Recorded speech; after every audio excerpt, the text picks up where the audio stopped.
de AGE e eu lamentar a posición que mantén o Partido Popular e mesmo os argumentos que me imagino que para os pais e nais que están vendo esta comisión lle parecerá que un exercicio máis de irresponsabilidade por parte do Partido Popular, porque creo que vostedes gobernan e que vir aquí a decir a non dar alternativas reais nin solucións é unha moi mala política, mas é o que ven facendo este goberno durante moito tempo. Me imagino que se hai un problema na formación e na capacitación de personal en pediatría, pois algo terá que ver a planificación de todo iso. E nesa planificación tamén interfire a Xunta de Galiza. Polo tanto, o mínimo será recoñecer que hai un problema nese terreo. Eu estaba comentando aquí, pois menos mal que vivimos nun país con poucos nenos e nenas, senón que estaría pasando neste momento na atención pediátrica, porque realmente o que estamos vendo é que hai un problema grave de atención e que non está funcionando ben o sistema de formación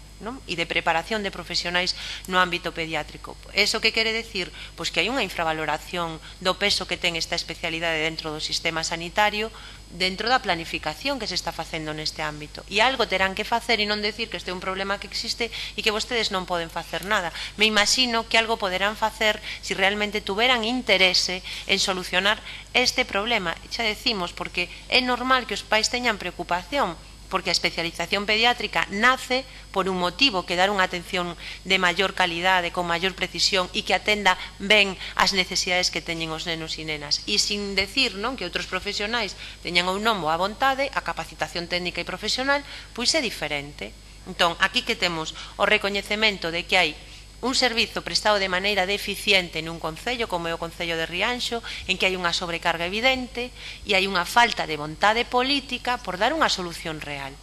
Entón, cal é a solución real para nós? Pois crear unha nova praza de pediatría que mesmo se podería facer cubrindo o servizo de tarde, que eso iba a facilitar para moitas nais e pais, seguro que lles parecería moito máis oportuno que se ampliaran os horarios que hai neste momento e non unha chapuza que é o que fixo neste momento a Xunta, que incrementa en 2 días con un médico que, como vostede moi ben di, é un médico de atención primaria, non é un especialista na materia, a ver se así non hai protestas, porque o problema é que o trasfondo é que non hai unha vontade da Xunta por decir temos un problema a ver como a solucionamos, senón poñemos un parche a ver si cola e paran as protestas. A nós parecenos que esta é unha atitude que pon de manifesto como entenden vostedes o exercicio do goberno. E é un problema, porque o normal sería recoñecer que hai unha deficiencia importante e traballar para solucionalo, non decir que non poden facer nada máis, porque nós seguimos dicindo que iso non é certo.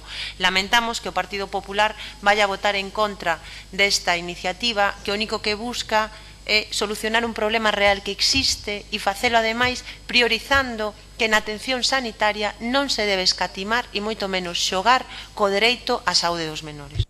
Moitas grazas, señora Pontón. Polo Grupo Parlamentario da Alternativa Galega de Esquerda ten a palabra a señora Solla. Gracias, presidenta. Pois